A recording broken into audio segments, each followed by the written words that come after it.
Hello everyone, welcome to my channel. दोस्तों, उम्मीद करती हूँ कि आप सब बहुत अच्छे होंगे और अपने जीवन में बहुत बेहतर कर रहे होंगे। तो दोस्तों, आज इस वीडियो में हम बात करेंगे कि हम अपने डर को कैसे मात दें, यानी कि हाउ टू ओवरकम फियर। अब आपको ये सुन के लग रहा होगा कि हम अपने डर को कैसे मात दें, यानी कि हम कुछ बहुत बड़ा सा इसमें साजिश करने वाले हैं और उसके बारे में बात करेंगे, लेकिन ऐसा बिल्कुल भी नहीं है। हम सिर्फ इसमें बात करेंगे नॉर्मल सी चीज़ों की, जो भी चीज़ें हम अपनी ज़िंदगी में अप्लाई कर सकते हैं, सिर्फ उनकी, कि हम वो कौन सी चीज़ें हैं जिसको अप्लाई करके अपनी ज़िंदगी में अपने डर को कम कर सकते हैं। क्योंकि देखिए, हम सबको डर कहीं ना कहीं होता है। किसी को रात से डर लगता है, किसी को बाहर जाने से डर लगता है, किसी को अजनबियों से बात करने से डर लगता है, किसी को इंग्लिश से डर लगता है, किसी को अपने घर को छोड़ के दूसरे शहर जाने से डर लगता है, किसी को शादी में जाने से डर लगता है।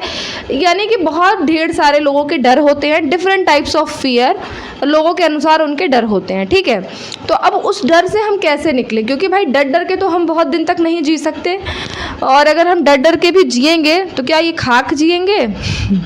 यानी कि अगर हम डर डर के ही अपने लाइफ को जिएंगे तो हम उसको जी नहीं रहे हैं, सिर्फ हम घुट रहे हैं। और ये सच होता है, क्योंकि कहीं ना कहीं कॉन्स्टेंटली हमारे दिमाग में वो जो डर है वो एक जगह बना लेता है, और उसके साथ साथ ही फिर हमको जीना पड़ता है। और कहीं ना कहीं बहुत वक्त के बाद फिर हमें आदत भी पड़ जाती है, लेकिन इसे हमें ख़त्म करना है।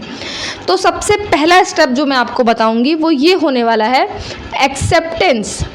आपको एक्सेप्ट करना होगा कि क्या चीज़ का डर है आप, यानी कि सबसे पहले उसको स्वीकार करो कि हाँ, मुझे इस चीज़ का डर है, या किन्हीं वजहों से मुझे इसमें डर लगता है। चाहे वो कोई स्टोरी आपको सुनाई गई हो, या आपके दिमाग में वो बातें आपके घर परिवार समाज के द्वारा डाली गई हो, चाहे वो शायद झूठ भी बात हो, बट आपको डर लगता है और आपको इसको फेस कर रहा है। तो आपको उसको एक्सेप्ट करना होगा सबसे पहले कि हाँ, मुझे ऐसा होता है और मैं फेस करूँगा इस चीज़ को।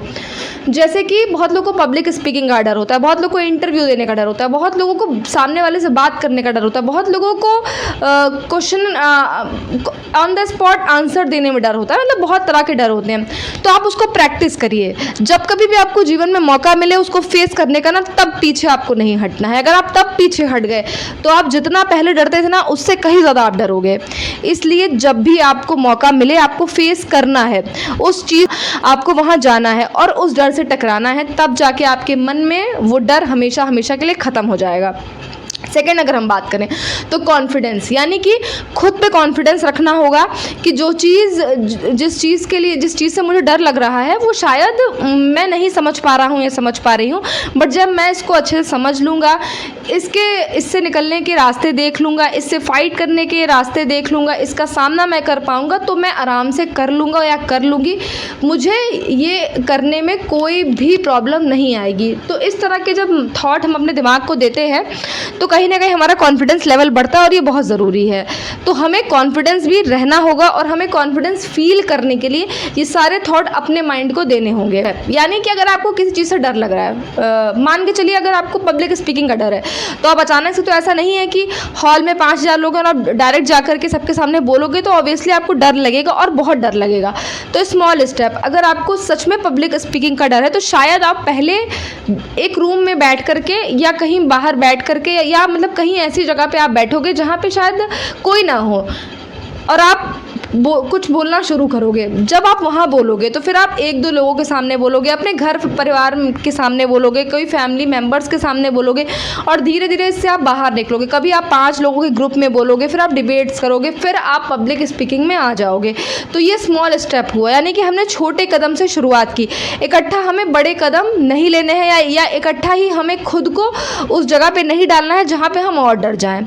चौथी, अगर हम बात करें तो सेल्फ केयर, यानी कि हमें खुद को बहुत प्यार से समझाना होगा, और खुद के लिए भी हमें ना थोड़ी सी ना सिंपैथी और एम्पैथी दोनों ही रखनी होगी। यानी कि हमें खुद के ना साथ बहुत रूड नहीं होना है, खुद के गलतियों को भी हमें एक्सेप्ट करना है, और उससे हमें आगे बढ़ना है।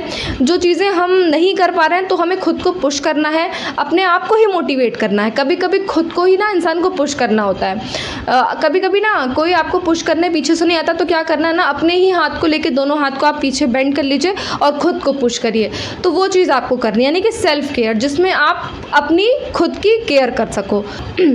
अगर हम 5वें पॉइंट की बात करें तो ग्रेटफुल, यानी कि आपको शुक्रगुजार होना है जो चीज़ें आपके पास हैं। हो सकता है आपको पब्लिक स्पीकिंग का डर हो, लेकिन हो सकता है आपकी आवाज़ बहुत अच्छी हो सकता है आपकी पर्सनैलिटी बहुत अच्छी हो, और कुछ लोग ऐसे होंगे जो उस पर्सनैलिटी के लिए परेशान होंगे। तो गॉड ने जो चीज़ें आपको दी हैं, आपको उसके लिए फ़र्स्ट ग्रेटफुल होना ही है। और मुझे ये बहुत बुरा लगता है कि जब हम ग्रेटफुल नहीं होते और हमेशा हम मांगने की कोशिश और इच्छा जाहिर करते हैं, तो फिर भगवान भी बोलता है कि जो चीज़ें दी है उसकी इज़्ज़त तो तुम करते नहीं हो या करती नहीं हो।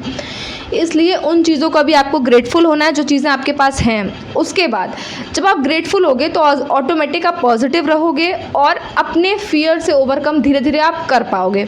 तो उम्मीद कि जो भी पॉइंट्स मैंने आपको बताए हैं ये आपकी ज़िंदगी में ज़रूर यूज़ होंगे और आप इसको यूज़ में लाएंगे और अपनी ज़िंदगी को और बेहतर बनाएंगे। तो अगर आपको मेरी वीडियो पसंद आई हो तो वीडियो को लाइक ज़रूर करिएगा और वीडियो को सब्सक्राइब ज़रूर कर दीजिएगा, और कमेंट सेक्शन में आप कमेंट भी डाल सकते हैं।